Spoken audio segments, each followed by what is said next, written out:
Tamil movie டாக்ஸிலிருந்து உங்கள் விஜயா. இன்றைக்கி நம்ம வித் லவ் அப்படின்ற படத்தை பற்றி தான் ரிவ்யூ பார்க்க போகிறோம். வித் லவ் பொறுத்த வரைக்கும் அறிமுக இயக்குனர் மதன் கதை திரைக்கதை எழுதி இயக்கியிருக்கிறாரு. டூரிஸ்ட் ஃபேமிலி இயக்குனர் அபிஷன் ஜீவிந்த் இந்த படத்தின் மூலம் கதாநாயகனாக அறிமுகம் ஆகிறாரு. இவருக்கு ஜோடியாக நடிகை அனஸ்வரா ராஜன் நடித்திருக்கிறாரு. படத்தை எம்ஆர்பி என்டர்டெயின்மெண்ட் மகேஷ் மற்றும் சியான் ஸ்டுடியோஸ் சௌந்தர்யா ரஜினிகாந்த் இணைந்து தயாரித்திருக்காங்க.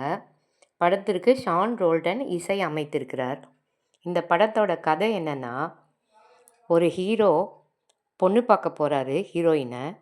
அவங்க அக்கா தான் அதுக்கு அரேஞ்ச் பண்ணுறாங்க. ஒரு காஃபி ஷாப்பில் மீட் பண்ணுறாங்க. நீ பார்த்துட்டு உனக்கு பொண்ணு பிடிச்சிருக்கா சொல்லு அப்படின்னு அவங்க அக்கா சொல்கிறாங்க சென்னையில். இவரும் போகிறாரு. போய் அந்த ஹீரோயினை பார்த்தவொடனே இவருக்கு ஸ்கூலில் படித்த பொண்ணு இது அப்படின்னு அப்போ தான் ஞாபகம் வருது. அவங்களுக்கும் ஞாபகம் வந்துடுது.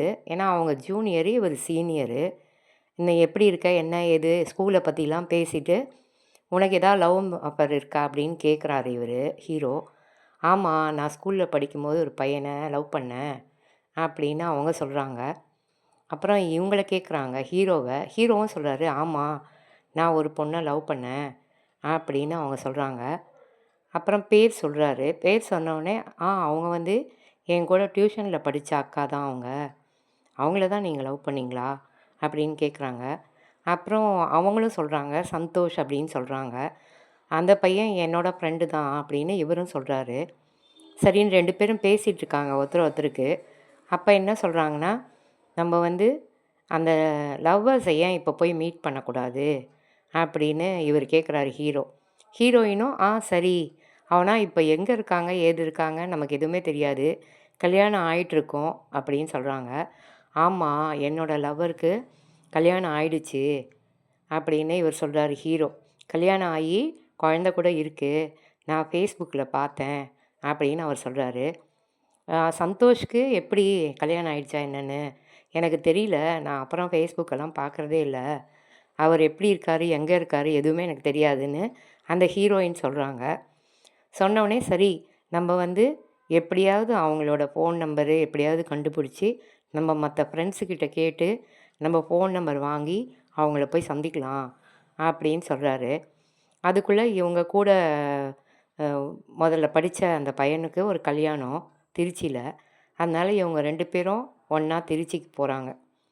போயிட்டு அங்கே ஒரு ரூமில் தங்கியிருக்காங்க 2 பேரும்.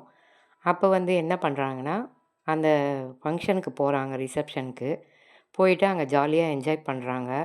இவங்களும் நல்லா குடிக்கிறாங்க, எல்லாம் பண்ணுறாங்க, செஞ்சுட்டு டான்ஸ் ஆடுறாங்க, எல்லாம் பண்ணுறாங்க 2 பேரும். பண்ணிவிட்டு அந்த பையனை வாழ்த்திட்டு வராங்க. வந்துட்டு இவங்க இவங்களுக்கு என்ன ஆகிடுதுன்னா, இந்த பையனையே ஹீரோவே பிடிச்சிடுது ஹீரோயினுக்கு. அதனால் இவனையே கல்யாணம் பண்ணிக்கலாம் அப்படின்னு அவங்க யோசிக்கிறாங்க. ஏன்னா அவன் ரொம்ப நல்லவனாக இருக்கான். பஸ்ஸில் போகும்போது அப்புறமா கால் டாக்ஸியில் போகும்போதெல்லாம் நல்லா கேர் எடுத்து பார்த்துக்குறான். அதனால் இவனையே நம்ம கல்யாணம் பண்ணலாம் அப்படின்னு சொல்லிட்டு யோசிச்சிட்ருக்காங்க. அப்போ தான் அவங்க கால் வருது, பேசுகிறாங்க. அப்புறம் ஒரு மெசேஜ் போடுறாங்க. என்ன மெசேஜுன்னு சொல்ல மாட்டேன்றாங்க ஹீரோயினு. ஹீரோவுக்கு என்ன மெசேஜ்னு கேட்டால் அவங்க சொல்லவே இல்லை. அதனால் அவங்க என்ன பண்ணுறாங்க, அவங்க தூங்கினப்புறம் ஹீரோயின் தூங்கினப்புறம் ஹீரோ அந்த மெசேஜ் என்னன்னு பார்க்குறாரு. அவர் நான் இந்த மாதிரி இவரை லவ் பண்ணுறேன் அப்படின்னு சொல்லிட்டு போட்டிருக்காங்க இந்த ஹீரோவை. இவருக்கு ஒரே குஷியாகிடுது. லவ் பண்ணுறேன், நான் அவரை தான் கல்யாணம் பண்ண போகிறேன் அப்படின்ற மாதிரி போட்டிருக்காங்க. இவர் பார்த்துட்டு ரொம்ப குஷியாகிட்டு ஒரே இது பண்ணி சந்தோஷமாக இருக்காங்க. அப்புறமா இவர் தூங்கினோடனே அவங்க பார்க்குறாங்க, இவர் பார்த்துட்டாரு நம்ம மெசேஜுன்னு. அவங்களுக்கு கோவம் வந்துடுது. நம்மளை கேட்காம நம்மளோட ஃபோன் எடுத்து மெசேஜ் பார்த்துட்டாருன்னு ஹீரோயினுக்கு கோவம். அப்புறம் ஹீரோவும் தெரிஞ்சுக்கிறாரு. உடனே சாரி கேட்குறாரு. சாரி, நான் எடுத்து பார்த்துருக்கக்கூடாது, ஆனால் நான் ரொம்ப சந்தோஷமாக இருக்கேன்னு சொல்லிட்டு ஹக் பண்ணிக்கிறாரு. 2 பேரும் சந்தோஷமாக ஹக் பண்ணிக்கிறாங்க. அப்புறம் சரின்னு இவங்க போய் பார்க்குறாங்க. அந்த கல்யாணத்தில் சாயங்காலம் போகும்போது அந்த பொண்ணு வந்திருக்கு, அந்த முஸ்லீம் பொண்ணு, இவர் ஹீரோ லவ் பண்ண பொண்ணு. அந்த பொண்ணை பார்த்து பேசுகிறாரு. அது சொல்லுது, இல்லை லவ் பண்ணது எனக்கு தெரியும், ஆனால் நீ தைரியமாக வந்து என்கிட்ட சொல்லலை. நீ அவன் தான் உன்னோட ஃப்ரெண்டு தான் லவ் பண்ணுறான்னு நினச்சிக்கிட்ட. அதனால தான் நான் எதுவும் சொல்லாமல் போயிட்டேன். எனக்கு இப்போ கல்யாணம் ஆகி ஒரு குழந்த கூட இருக்குது. அதனால நீ வந்து இவளையே கல்யாணம் பண்ணிக்கோ அப்படின்னு சொல்கிறான். கூட வந்திருக்கால ஹீரோயின், அவளையே கல்யாணம் பண்ணிவிட்டு சந்தோஷமாக இருங்க அப்படின்னு சொல்லிவிட்டு அவள் போயிடுறா. போனவுடனே சரின்னு இவனும் 2 பேரும் சென்னைக்கு வந்துடுறாங்க. வந்தவுடனே அங்கே வந்து இந்த ஹீரோயினோட லவ்வர் இருக்கார் சந்தோஷ் அப்படின்னு சொல்கிறான். அவன் ஃபோன் நம்பர் வாங்கி அவன் எந்த ஆஃபீஸில் ஒர்க் பண்ணுறான்னு கேட்டு கூட்டிகிட்டு போகிறான். ஹீரோவே கூட்டிகிட்டு போகிறான். அப்போது ஹீரோ போய் பேசுகிறாங்க. இவன் வெளியே நிற்கிறாரு ஹீரோ.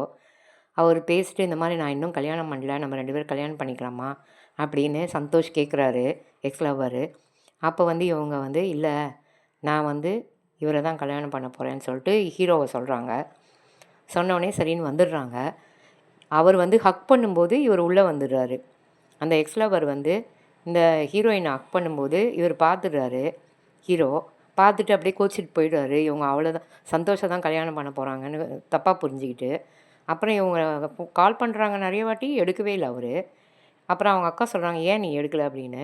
அப்புறமா எல்லாரையும் வீட்டுக்கு கூப்பிட்டு, நான் என்னை நல்லா பார்த்துக்கோங்க, நான் நாளைக்கு இருக்க மாட்டேன் அப்படி இப்படின்னு ஏதோ பேசி குடித்து ஒரே சோகத்தில் இருக்கார். அப்புறம் எல்லாம் வந்தோடனே அப்புறம் இவங்க சொல்கிறாங்க, நான் வந்து நீ ஹக் பண்ணது தான் பார்த்தேன், நீ வந்தப்புறம் நான் சொல்லிட்டேன், நான் அவனை தான் கல்யாணம் பண்ணிக்க போகிறேன்னு சந்தோஷ்கிட்ட அப்படின்னு சொல்கிறாங்க ஹீரோயின். உடனே ஹீரோவுக்கு வந்து ரொம்ப சந்தோஷமாயிடுது. 2 பேரும் ஹக் பண்ணிக்கிறாங்க. நான் தப்பாக புரிஞ்சுக்கிட்டேன் அப்படின்னு சொல்லிட்டு, நம்ம 2 பேர் கல்யாணம் பண்ணிக்கலாம் அப்படின்னு சொல்லிட்டு அவங்க 2 பேரும் சேர்ந்துடுறாங்க. இந்த மாதிரி தான் இருக்குது கதை. நல்லா இருக்குது ரொம்ப. நீங்கள் போய் பார்க்கலாம், ஒரு வாட்டி பார்க்கலாம். எல்லாமே நல்லா தான் இருக்குது. நடித்தவங்களாம் எல்லாம் நல்லா நடிச்சிருக்காங்க. புதுசு மாதிரியே இல்லை. நல்ல வசூல் கூட நல்லா ஓடிட்டுருக்கு படம். இதே மாதிரி நிறைய படங்கள் வரும். நான் வந்து உங்களுக்கு ரிவ்யூ போடுறேன் என்னால் முடிஞ்ச வரைக்கும். உங்களுக்கு இது பிடிச்சிருந்ததுன்னா இந்த வீடியோ சப்ஸ்கிரைப் பண்ணுங்கள். அப்படியே ஒரு கமெண்ட்டும் பண்ணுங்கள். சப்ஸ்கிரைப் பண்ணி எனக்கு சப்போர்ட் பண்ணுங்கள்.